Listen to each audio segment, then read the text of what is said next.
It was 5:37 a.m. when the pounding on the door shattered the quiet of the James family's two-bedroom house on East Rosedale Street.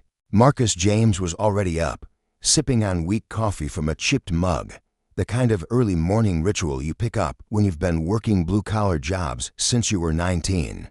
The house was still and dim. The only sounds were the low hum of the refrigerator and the occasional creak of old floorboards. Then came the banging, sharp, fast, and unmistakably authoritative Fort Worth police. "Open the door." Marcus froze. His hands trembled slightly, the mug hovering in midair. He blinked, trying to process what he'd just heard. In the bedroom, his 10-year-old daughter Aliyah screamed, and his son Malik, barely 7, began crying. He stood, heart pounding, and moved toward the door. Before he could reach it, it exploded inward. Splintering off its hinges, a flood of black-clad officers stormed inside with rifles raised, shouting commands, "Get on the floor. Hands where we can see 'em. What the hell is going on?" Marcus shouted, instinctively raising his hands. His voice cracked, half fear, half confusion.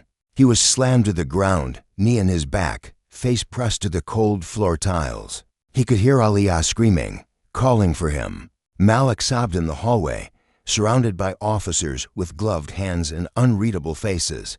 A zip tie tightened around his wrists. "Marcus Darnell James, you are under arrest for the armed robbery and homicide that occurred at the Quick Go Mart on East Lancaster last night." "What? No," he started, but his words were cut short as two officers yanked him to his feet. He'd never even been to that damn store.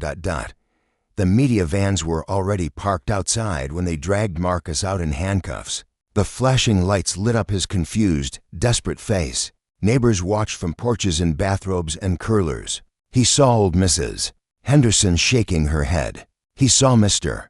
Reyes pull his kids back inside. Shame spread across his chest like fire.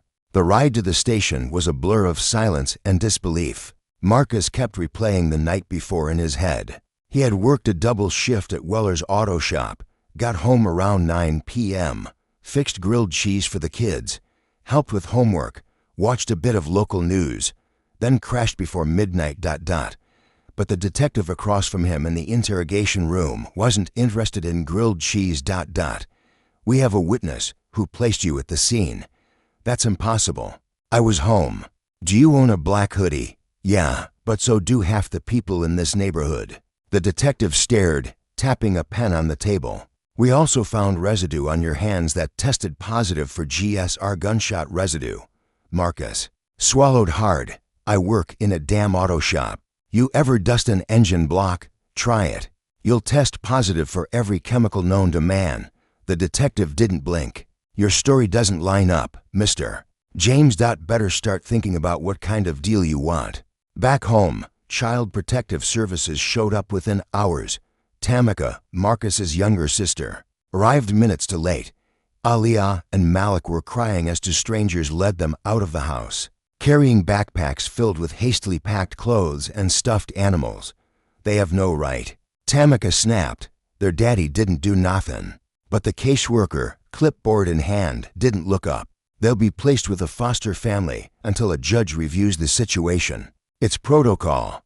Tamika watched as the car pulled away, her niece and nephew's tear-streaked faces disappearing behind tinted glass. In jail, Marcus sat alone. The walls of the holding cell were covered in faded graffiti, phone numbers scratched into concrete, angry prayers written in ink and blood. He called Tamika. "They took the kids. They think I did it. They said I shot someone." Tamika's voice was shaking on the other end. "Marcus, I'm gonna fix this. I swear to God. I'm gonna find someone. This ain't right." He closed his eyes. "Tell Aliyah and Malik I love 'em. You'll tell them yourself soon." But even Tamika didn't sound convinced. By the time Marcus had his arraignment, local news had already spun their version of events. The headlines were brutal. Father of two charged in brutal corner store murder. Ex-con with shady past accused again. Neighbors say he kept to himself. But Marcus had no record. He had no history of violence. Just a speeding ticket from 2006. That didn't matter. He was black. He lived 5 blocks from the crime scene. And someone who hadn't even seen the shooter's face said the man was about 6 feet, dark-skinned, and wearing a hoodie. It was all they needed. The judge denied bail due to the severity of the charges and the risk of flight, she said, not even looking him in the eye. Marcus's public defender barely said a word. That night, back in his cell, Marcus sat on the edge of the thin cot, staring at the concrete floor like it could explain everything. He thought about the busted door, the scream in Alia's voice, the way Malik looked at him scared, like he was a stranger. He thought about how no one had asked him what happened. Not really. They had decided before he'd spoken a word. For the first time in his life, Marcus James understood what it meant to be truly powerless. Not broke, not tired, but invisible and condemned. He didn't know it yet, but 3 miles away, in a quiet apartment above a laundromat, an old journalist named Evelyn Monroe would soon read a newspaper headline that wouldn't sit right with her. And when she did, everything would start to change. But for now, the only sound in Marcus's cell was the slow drip of a leaky pipe and the weight of silence pressing down on his chest. 2 weeks had passed since Marcus James had been taken from his home in handcuffs, and the world around him had already moved on. The newspapers stopped printing his name. The local news had moved from his story to a viral video of a dog riding a skateboard in downtown Fort Worth. But inside the cold, gray walls of Tarrant County Jail, time moved differently, slower, heavier. Marcus sat alone in his cell most days, replaying that morning over and over in his mind. The sound of the front door breaking, his daughter's scream, the look on Malik's face. That was the part that hurt the most. Not the concrete bed, not the tasteless food, not even the silence. It was the memory of his children torn from him, scared, confused, and knowing he couldn't protect them. Across town, Tamika James was in a battle of her own. She stood in a cramped office at Child Protective Services, her arms crossed, face tight with frustration. I'm their aunt. I've got a job, a clean record. Why can't they stay with me? The caseworker, young, polite, exhausted, looked at the screen. Not her. They've already been placed with a licensed foster family. Until the court decides otherwise, they'll remain there. They're traumatized. You think strangers are going to make that better? I understand, Ms. James. No, you don't. My brother didn't do this. He's not a killer. He fixed cars, paid bills, raised those kids by himself, and now he's sitting in a cell while strangers decide what's best for his babies. The caseworker sighed. There's a hearing scheduled next month. Until then, we can schedule a supervised visit. Tamika wanted to scream. Instead, she nodded stiffly and walked out into the heat of the Texas sun. Heart pounding, throat tight. At night, Alia cried herself to sleep. The foster house was clean, quiet, and full of strange rules. No food in the bedroom. No TV after 8. No calling daddy. The woman who ran it, Ms. Cole, wasn't mean, just distant. Like she was used to kids coming and going. Like she knew not to get too attached. Malik clung to his sister like a shadow. He refused to eat unless she did. Refused to speak unless she asked him a question first. He wet the bed twice in 1 week. Ms. Cole didn't yell, just changed the sheets in silence inside. One night, Alia whispered to him in the dark, "Daddy didn't do it. He's gonna come back. You know that, right?" Malik didn't answer. He just rolled over and cried into his pillow. Meanwhile, in a modest apartment above a laundromat on East Allen Street, Evelyn Monroe read the headline for the 3rd time. Father of 2 arrested in fatal convenience store robbery. She stared at the grainy photo of Marcus James, eyes wide, mouth open in mid-sentence as police dragged him away. There was something about it that didn't sit right with her. The rush of it, the language, brutal, dangerous, repeat offender. She scanned the article for context, for facts, but found none. No surveillance footage, no mention of motive, no criminal history, just vague insinuations about possible gang affiliations and community concern. Evelyn had been a journalist for 30 years before she walked away from the job. Burned out, disillusioned, angry. She'd covered city hall, police corruption, education scandals. She knew the signs. And this smelled wrong. She clicked through to a local news video. A reporter stood outside the Quick Go Mart, waving at police tape and speculating about Marcus's guilt like it was already fact. Authorities say the suspect matched the description given by a witness at the scene. Sources also say gunshot residue was found on the suspect's hands. Evelyn leaned back in her chair. Sources matched the description. GSR. She'd seen cases like this before. Too many times. The suspect was always black, always poor, always already guilty. She pulled a yellow notepad from a drawer and wrote down the basics. Name, Marcus Darnell James. Age, 34. Occupation, auto mechanic. Family, 2 children, Aliyah 10, Malik 7. Charge, armed robbery. First-degree murder. Incident location, Quitco Mart, East Lancaster. Time of incident, approximately 10:45 p.m. Time of arrest, approximately 5:30 a.m. next morning. The next day, she visited the crime scene. The convenience store was already back to business. Yellow tape was gone. The clerk on duty barely looked up when she walked in. She bought a bottle of water and lingered near the counter. Terrible what happened, she said casually. The clerk nodded, not making eye contact. Y'all got cameras in here. He froze.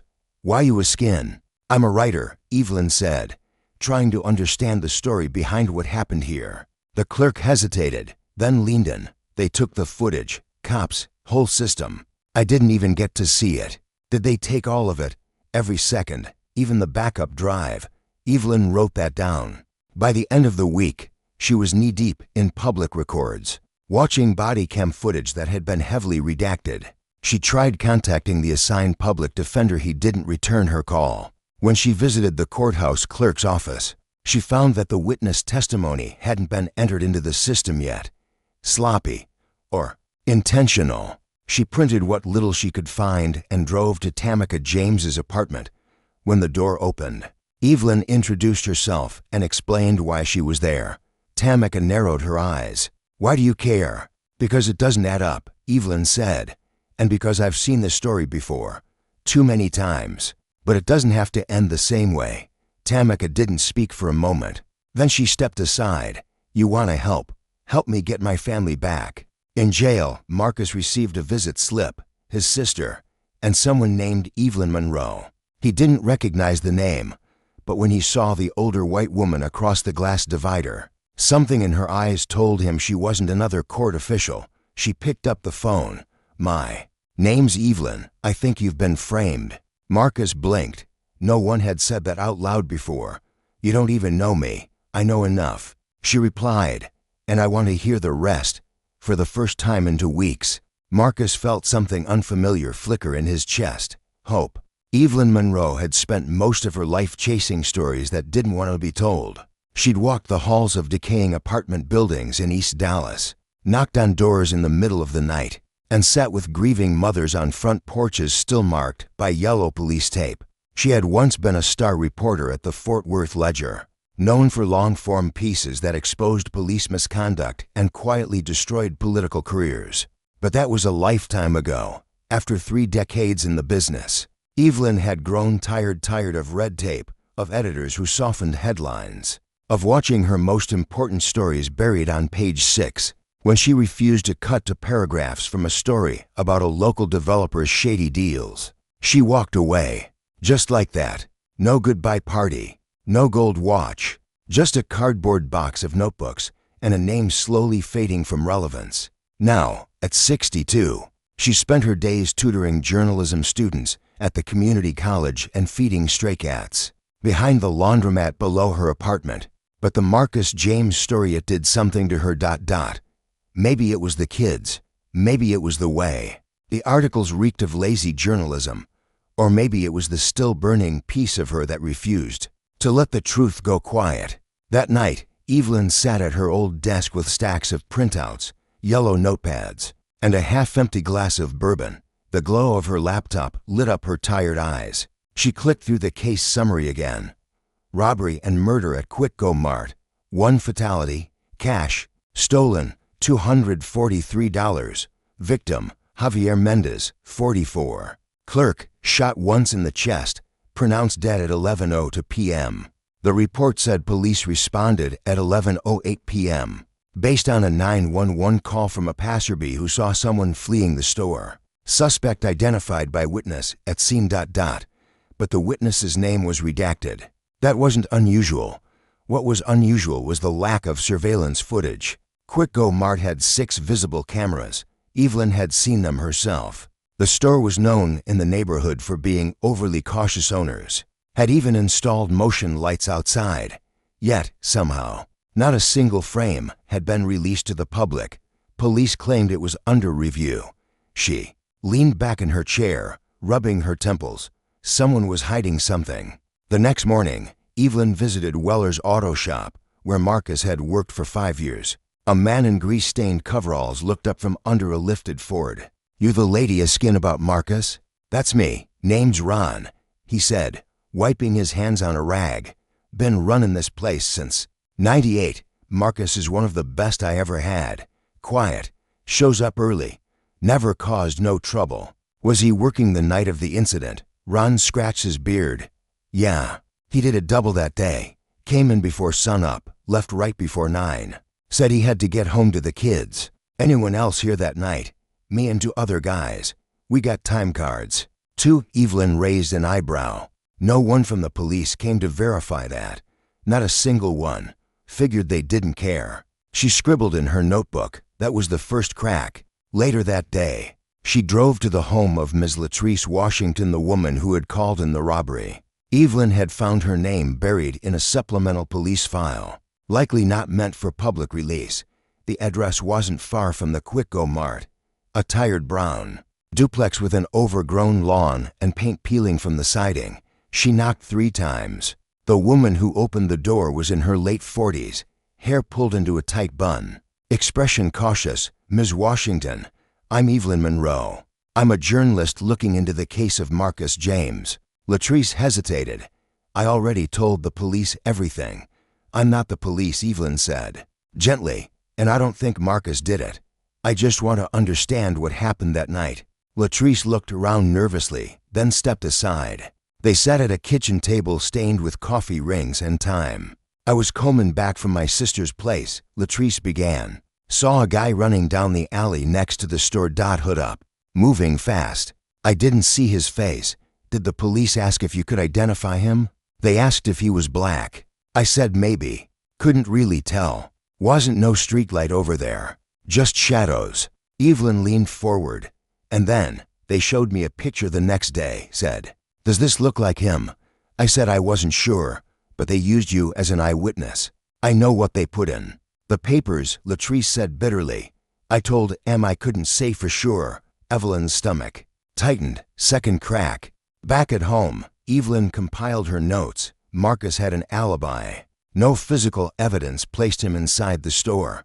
The witness hadn't confirmed him. No surveillance footage had been made available. No record of police verifying his work hours. And the kicker? GSR gunshot residue could be easily misinterpreted. She'd covered a case in 2007 where a mechanic tested positive due to working on an engine block with backfire damage. The charges were later dropped, but Marcus didn't have a high-powered attorney. He had a public defender who'd failed to request any discovery evidence. She picked up her phone and called Tamika. "I need the case file." "All of it." Tamika exhaled. "You really think you can prove he didn't do this?" "I think I already am." 3 days later, Evelyn walked into the offices of the Fort Worth Ledger for the first time in nearly a decade. The new managing editor, Natalie Cruz, had been one of her interns once upon a time. Now she wore expensive shoes and walked like she owned every room. "You want to come out of retirement for this?" Natalie asked, skimming Evelyn's notes. "I want the paper to care again." Natalie leaned back in her chair. "This kind of story, it's not clickbait. You know that, right? This isn't about clicks. It's about truth." Natalie stared at her, then slowly nodded. "You get me something airtight. I'll give you the front page." That night, Evelyn visited Marcus again. She slid a manila envelope under the divider glass. Inside were copies of statements, case notes, and affidavits from Ron and Latrice. He picked it up slowly. "You're really doing this," he said. Evelyn smiled faintly. "I've been asleep a long time. You woke me up." He swallowed hard. "No one's ever fought for me before." "Well," she said, standing up, "Get ready, because I'm not stopping." Outside, the night air was thick with Texas humidity. Evelyn lit a cigarette, a habit she'd kicked 10 years ago but always returned to. When things got serious, she looked up at the jail windows, barely visible in the dark. Then she pulled out her phone and made one final call. "Detective Ray Coleman, please. Tell him Evelyn Monroe's looking into the Quitco Mart shooting. And I've got questions." She took a long drag and smiled to herself. The system didn't know it yet, but a storm was coming. Marcus James had stopped counting the days. Time didn't move normally inside Tarrant County Jail. It pulsed in strange, suffocating rhythms measured not by clocks or calendars, but by the sound of metal doors slamming, by the trays of tasteless food passed through a slot, by the 3 a.m. howls from men who had lost their minds. There were no weekends, no seasons, just gray and silence. The kind of silence that didn't soothe, but strangled. He lay on the thin mattress, arms crossed over his chest, eyes fixed on the ceiling. Every night, he played the same memories like a movie in his head, brushing Jamal's hair before school, helping Trinity tie her shoes, holding their tiny hands as they crossed the street to daycare. Now they were with strangers, and he was just another inmate in orange. He didn't talk much, not because he didn't want to, but because nothing he said seemed to matter. The guards didn't listen. His public defender barely remembered his name. Even the chaplain who visited once a week gave him that quiet, pitying look that said, "You might not make it out." The hardest part wasn't the concrete bed or the tasteless meals. It was the doubt. Not his own. He knew he didn't do it, but he could see it in others, the hesitation in people's eyes, the way they spoke slower around him, the subtle flinch when someone mentioned the word gun. Even his sister Tamika, as supportive as she was, had once said, "You sure there ain't nothing you're not telling me?" That question had ripped him in half. Meanwhile, outside the concrete walls, Evelyn Monroe was building pressure. She hadn't published anything yet. That was deliberate. This story couldn't be rushed, not with so much at stake. But she'd started whispering in the right ears. She met with Natalie Cruz again, this time with evidence in hand. The inconsistencies in the timeline, the questionable GSR report, the redacted witness. She showed her Ron's signed affidavit, Latrice Washington's testimony, even a blurry copy of the Quitco Mart's internal maintenance log, showing the camera system had been malfunctioning for nearly 2 weeks prior to the murder. Either this is the most convenient system failure in the state, Evelyn said, or someone wanted those cameras down. Natalie stared at the papers for a long moment. "Okay," she said. "Let's make some noise." The article went live on a Tuesday morning. Man without a gun, the questionable conviction of Marcus James. It wasn't sensational. It was clinical, clean, sharp. Evelyn let the facts speak for themselves. By noon, it had over 10,000 shares. By that evening, it was on Reddit's front page. And by Wednesday morning, 2 local news stations were knocking on Tamika's door asking for interviews. Inside his cell, Marcus didn't know any of this. No internet, no phone access outside scheduled hours. He only knew something had changed when a guard who usually ignored him suddenly tossed a folded-up newspaper through the food slot. Page 4, the guard grunted. Marcus unfolded the ledger and saw his own mugshot, grainy and harsh next to Evelyn's byline. He read every word, slowly, twice, then a third time. He didn't smile, but for the first time in months, his eyes filled with something other than exhaustion. Hope. By Thursday, Evelyn was being followed. At first, she thought it was her imagination, but then the same white SUV idled outside her building, 2 nights in a row. Her mailbox was left open. Her emails were getting pinged with spam from nowhere. She'd seen this before. Back when she exposed corruption in the DPD's narcotics division, she got similar warnings. Back then, she had a newsroom to back her up. Now, she had a cat, a bottle of whiskey, and her gut. Still, it didn't stop her. She filed a motion with the public defender's office demanding discovery access to all unreleased surveillance footage. She contacted the Innocence Project. She spoke to Marcus' former clients, dozens of them, each describing a kind, reliable mechanic who charged less than market value and often refused tips. but the most damning piece came from a teenager named Carlos Alvarez. Carlos was a part-time stock boy at a corner store 3 blocks from Quicko Mart. He claimed to have seen someone else running from the alley the night Javier Mendez was killed. He was white, Carlos said, not black. I remember 'cause he looked scared, like he'd been in a fight. Had a hoodie pulled down, but I saw his face for a second. Did you ever tell the police? Yeah. They said I must have been mistaken. Evelyn recorded every word, and now she had something she hadn't had since the beginning, an alternate suspect. That night, Evelyn met Tamika at a Waffle House off the highway. Tamika looked tired. Juggling a full-time job and guardianship of 2 children would do that to anyone. But her voice was firm. They called me from Child Protective Services, she said. Said they might reconsider permanent placement if the public pressure keeps growing. Evelyn nodded. It's happening, she said. But it's not enough, is it? Tamika asked. No. Evelyn admitted. We still need something that forces the state to reopen the investigation. What does that look like? Evelyn stirred her coffee slowly. It looks like us lighting a fire. So big, they can't ignore the smoke. 3 days later, Evelyn organized a small press conference outside the Tarrant County Courthouse.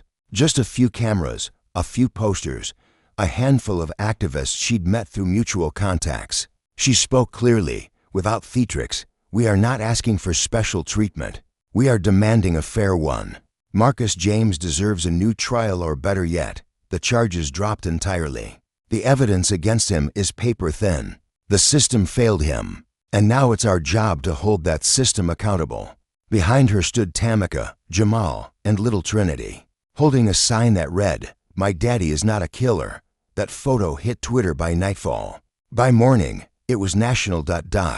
Inside his cell, Marcus heard the chant echoing from the street through the cracked slit of a high window. Free. Marcus James. He sat up on the edge of his cot listening. He didn't cry. He didn't yell. But his hands trembled, because for the first time in nearly a year, the silence was breaking, and the world was starting to listen. The message arrived on Evelyn's burner phone just after 2 a.m.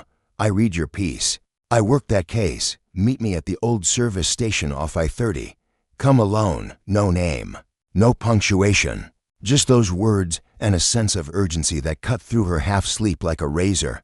She sat up, stared at the message again, and reached for her coat. 15 minutes later, she was parked beneath a flickering floodlight behind a shuttered Shell station, the kind of place where bad things happen or secrets are traded. She waited. The air smelled like wet concrete and oil. An engine purred nearby. Then a figure emerged from the shadows. Male. Mid-50s. Ball cap low over his eyes. His jacket bore the faded insignia of the Tarrant County Forensics Unit. I shouldn't be here, he said, voice gravelly and cautious. Evelyn didn't flinch. But you are. He nodded. Name's Tom Callahan. I was the lab tech on Marcus James's case. Evelyn's eyes narrowed. Why now? He lit a cigarette with trembling hands. Because I kept my mouth shut when I shouldn't have, and now it's killing me. Back in 2021, Tom was assigned to run the gunshot residue test on Marcus's clothes. Standard procedure for a murder suspect. The test came back negative, no residue on the sleeves, hands, or shirt. That should have been the end of it. But 2 days later, a detective brought him a new report. This one said the GSR test was positive and had already been entered into evidence. I never signed that version, Tom said. Hell, I didn't even see it until after the indictment. You're saying someone forged your results. I'm saying someone rewrote the truth. Evelyn's breath caught. Can you prove it? Tom hesitated, then pulled a folded envelope from his jacket pocket. Inside was a photocopy of his original GSR report, timestamped, logged, and never submitted. This, he said, is the real one. The negative one. Evelyn knew what she held was dynamite. If authenticated, it was enough to challenge the entire foundation of Marcus's conviction. A falsified forensic report was a prosecutorial nightmare. It didn't just mean someone made a mistake, it meant someone knew he was innocent and pushed forward anyway.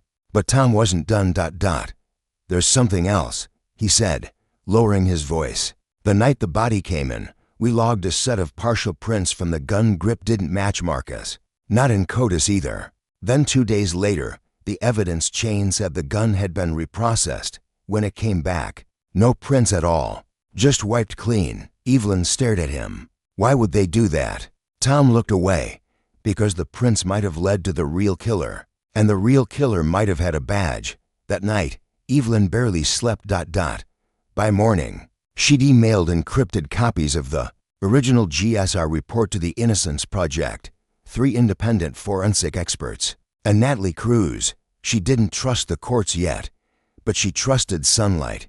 Natalie responded first. This is explosive. I'm bringing it to my editors. If we can verify the source, we'll go national. Evelyn replied with one word: verified. The next day, the story broke. Forensic tampering alleged in Marcus James' case. Original lab report contradicts key evidence. Used in conviction. Whistleblower claims police altered murder evidence. The headlines spread like wildfire. Talk radio picked it up. Cable news anchors debated it. Social media exploded with hashtags like #FreeMarcusJames and #JusticeForTheInnocent. Celebrities reposted Evelyn's article. A well-known civil rights attorney offered pro bono legal support, and the DA's office, they went quiet. Inside jail, Marcus was summoned for an emergency visit. He entered the glass booth expecting more bad news. Instead, he saw Evelyn, flanked by a young lawyer from the Innocence Project. We have the original lab results, Evelyn said, eyes gleaming. Your GSR test was negative. They covered it up. Marcus's jaw clenched. So what now, said the attorney. We file a motion to vacate your conviction. And we start naming names.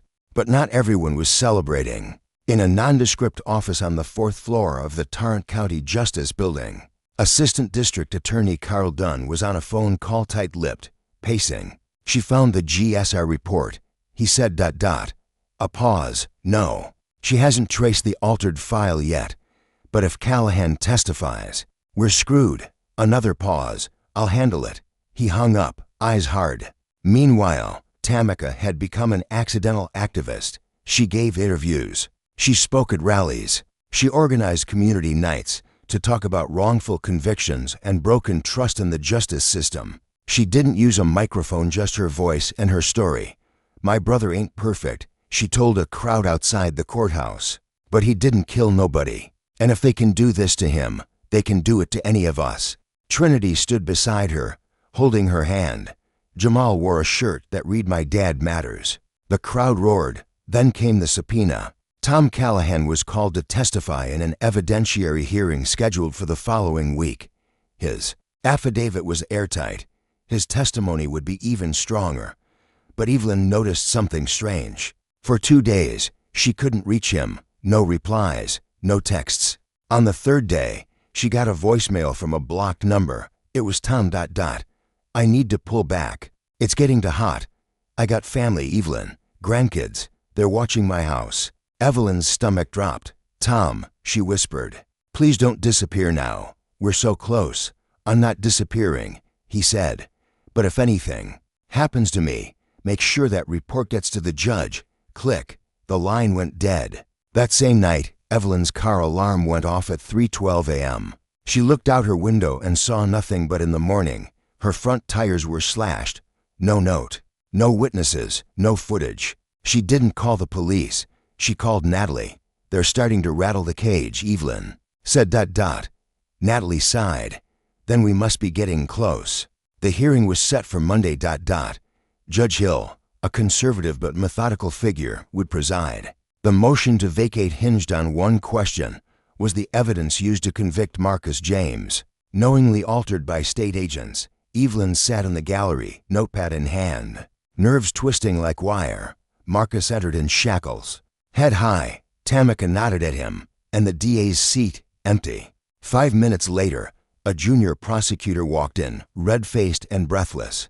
She carried a single folder. No defense, no argument, just a statement. The district attorney's office is currently reviewing new material. We request a continuance. Judge Hill frowned. You've had 5 days. The motion stands. Mr. Callahan will testify today. The prosecutor looked pale. And Evelyn, she finally smiled, because for the first time since this all began, The wall had cracked, and the truth was starting to leak through.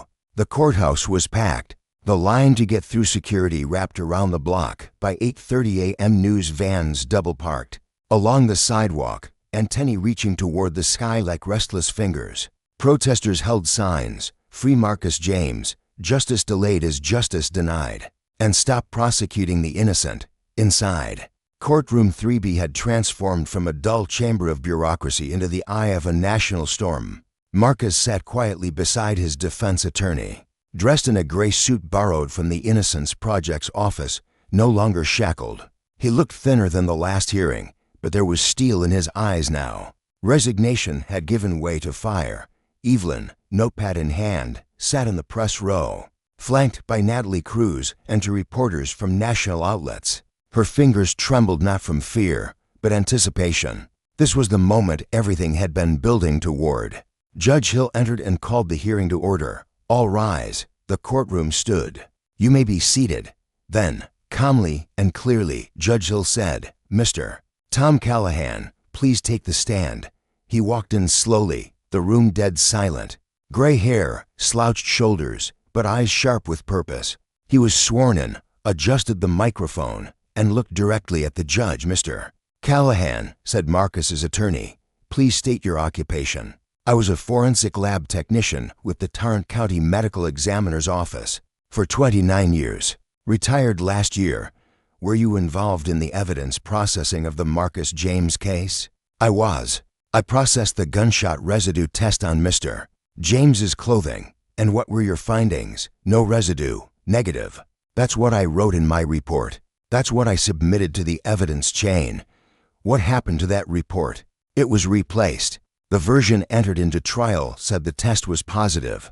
I didn't write that version. I didn't sign it." Gasps filled the room. The judge raised a hand for silence. Callahan continued, voice steady now, fueled by truth. "I also logged partial fingerprints from the murder weapon. They didn't match James. They weren't in CODIS either. But within 48 hours, the weapon was listed as having been reprocessed, and the prints were gone." "Gone," the attorney repeated. "Wiped clean. Someone deliberately erased potential exculpatory evidence. Do you believe Mr. James was framed?" "I believe someone decided it was easier to convict the wrong man than find the right one. The coup." Room froze. The prosecution objected. The judge overruled. Evelyn scribbled furiously. Natalie whispered, "This is it." But Tom wasn't done. "I stayed quiet for 3 years," he said. "I convinced myself it wasn't my fight. But every night, I saw his face on the news. Every night, I saw my own cowardice. I can't carry it anymore." When he stepped down, the courtroom erupted into applause before the judge called order again. Back in his seat, Marcus locked eyes with Tamika in the gallery. Her lips trembled, and she mouthed, "I love you." Jamal and Trinity sat between two volunteers from a legal aid group. Trinity had a drawing in her lap, her father in a suit, standing in front of a house with a yellow door. It was labeled, "Daddy Home." After a recess, the DA's office presented its defense, or tried to. They brought in Detective Ray Dalton, the lead investigator on the case. The same man who had once called Marcus a time bomb waiting to go off in front of the cameras. He took the stand with the confidence of someone who had faced no consequences his entire career. But today, his swagger looked brittle. "Detective Dalton," the defense began, "were you aware of the negative GSR report? I saw the final report entered into evidence. Did you instruct lab technicians to reprocess the murder weapon, standard protocol, even though it removed potentially exculpatory fingerprints?" "I don't recall." "You don't recall wiping clean the only physical evidence that contradicted your narrative?" "I followed procedure." "Which procedure is that? Fabrication." "Objection. Sustained." Still, the damage was done. Dalton cracked on cross-examination, contradicting himself multiple times. He couldn't explain the chain of custody gaps, couldn't explain the missing audio from the original police interview, couldn't explain why no witnesses at the scene had ever placed Marcus with a weapon in hand. For the first time in his career, Detective Ray Dalton was cornered. By 4 p.m., closing statements began. Marcus's attorney stood before the judge. "Your Honor, We're not just talking about a miscarriage of justice, we're talking about an orchestrated effort to bury the truth. This man lost 3 years of his life. His children were taken from him. His name was dragged through the mud. And all because someone thought no one would care. He paused, then added, "But we do care, and today, we ask the court to do the same." The prosecutor's closing statement was thin, evasive, focused on procedural integrity and public trust in law enforcement. The room wasn't buying it. Judge Hill nodded solemnly, took his notes, and said he would rule within 72 hours. Outside, the courthouse plaza had turned into a vigil. Hundreds had gathered, some holding candles, others chanting. Local activists, neighbors, former students of Marcus, church groups. Tamika stood atop a makeshift stage and said into a mic, "We ain't asking for special treatment. We just want the truth to matter again." And when Marcus was led outside by deputies, the crowd broke into applause, not for a man proven innocent yet, but for one who never stopped believing he would be. That night, Evelyn sat in her tiny apartment, staring at her laptop. She had written hundreds of stories over the years: wars, floods, corruption, but never one like this.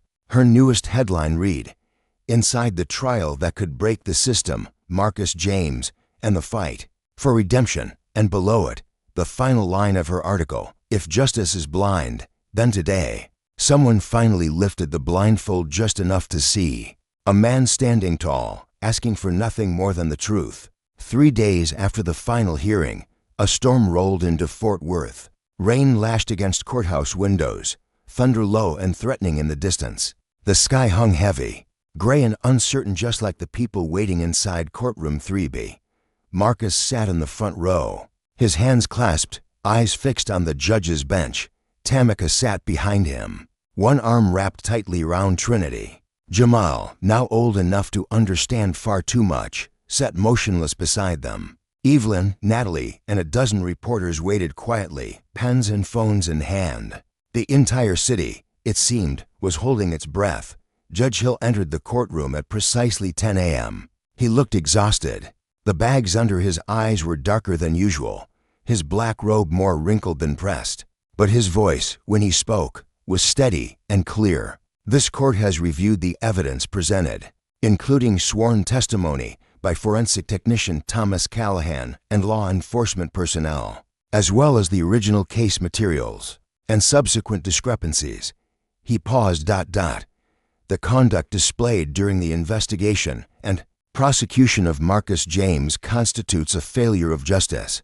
Based on the totality of evidence, I hereby vacate the conviction of Mr. Marcus James. All charges are dismissed, effective immediately." A second of silence, then the room erupted. Tamika burst into tears. Marcus's head dropped into his hands. Jamal stood up, unsure if he should run, cry, or shout. Trinity simply repeated one word, over and over again, with rising excitement. "Daddy, Daddy, Daddy." The bailiff gave a nod, and Marcus was unshackled this time, for good. Tamika ran into his arms. Trinity latched onto his leg. Jamal wrapped both arms around his father's waist and didn't let go. The sound of cameras clicking was drowned out by applause, cheers, sobs. Reporters pushed forward for a statement, but Marcus didn't speak. Not yet. Not here. He walked out of the courthouse not as a defendant, but as a free man. For the first time in over 3 years, the sky was no longer a cage above him. That night, Evelyn sat down with Marcus for a televised interview. Not in a studio, but in his mother's old living room, modest, with mismatched furniture and faded family photos on the wall. He wore a blue shirt Tamika picked out and sat with his hands folded. Just like in court, when you heard the judge say you were free, what was the first thing you thought? Evelyn asked. Marcus didn't answer right away. He looked past the camera, into a space no one else could see. "I thought of my father," he said. "He was wrongly accused of stealing from his job when I was a kid. Fired without evidence. Spent 10 years trying to clear his name. Died before he could." He blinked once, slowly. "I promised myself I wouldn't end the same way. But they tried." Evelyn leaned forward. "What does justice mean to you now?" Another pause. "Justice," he said quietly, "ain't just about courtrooms or laws. It's about being seen. It's about someone saying, We were wrong, and meaning it. In the following days, headlines exploded across national media. Marcus James exonerated, a systems failure uncovered. DA under fire as evidence tampering allegations mount. Public outrage prompts call for independent investigations into past convictions. Detective Ray Dalton was placed on administrative leave. Tom Callahan became an unlikely whistleblower icon. The Tarrant County DA announced a review of 37 other convictions linked to the same lab, an investigation unit, but none of it brought back the lost years. Marcus tried to adjust. He moved back in with Tamika, who had kept their small house despite financial ruin. They repainted the walls, bought a used car. Jamal started calling him Pops again, cautiously, as if afraid the word might shatter. Trinity refused to sleep in her room unless Marcus read her bedtime stories every single night. The same one, usually. The People Could Fly, a tale about enslaved Africans who sprout wings and soar into the sky. At first, Marcus struggled with everything. The noise of traffic startled him. Crowded rooms made his hands shake. He didn't know how to use a debit card. He had panic attacks in the middle of the night and sometimes flinched when someone knocked at the door. Freedom came, but it came carrying scars. One afternoon, Evelyn found him sitting in the park, watching a Little League game. "No cameras today?" he asked, smiling. She laughed. "Not this time." They sat in silence for a while before he said, "You saved me." She shook her head. "No, you saved yourself. I just helped tell the story." He looked at her, serious now. "Promise me you'll keep telling them, not just mine, all of them, because I'm not the only one." "I promise." 2 weeks later, Marcus was invited to speak at a university panel on wrongful convictions. He stood at the podium, staring at the crowd of students, professors, lawyers. His voice cracked as he spoke, but he didn't stop. "I lost 3 years, but others lost lifetimes. Some never made it out, some still inside, and those of you studying law, you might hold someone's freedom in your hands one day." He paused. Don't take that lightly. The applause was thunderous. Back home, a letter waited in the mailbox from the state, an official apology, a check with 6 zeros, a brochure on how to reintegrate. But Marcus didn't open it right away. He went into the backyard instead. Jamal was shooting hoops. Trinity was chasing butterflies. Tamika came out with iced tea. He wrapped his arms around her. "I missed everything," he whispered. "No," she said. "You came back. That's what matters." That night, Marcus sat at the kitchen table and finally opened the envelope. Inside, he found one sentence that hit harder than the rest. "We acknowledge that you were wrongfully convicted. The state of Texas formally apologizes." He stared at it for a long time, then folded it and put it in a drawer. He didn't need the state to tell him who he was. He already knew. Epilogue. The story of Marcus James became a case study in law schools. Evelyn's article series won national awards. Tamika opened a non-profit for families of the wrongfully incarcerated. Trinity grew up to become a social worker. Jamal went into journalism. As for Marcus, he never returned to teaching. Instead, he traveled across the country speaking to youth, law students, and prisoners. He always began his talk the same way. "I'm not here because I'm special. I'm here because someone decided to look twice." The end.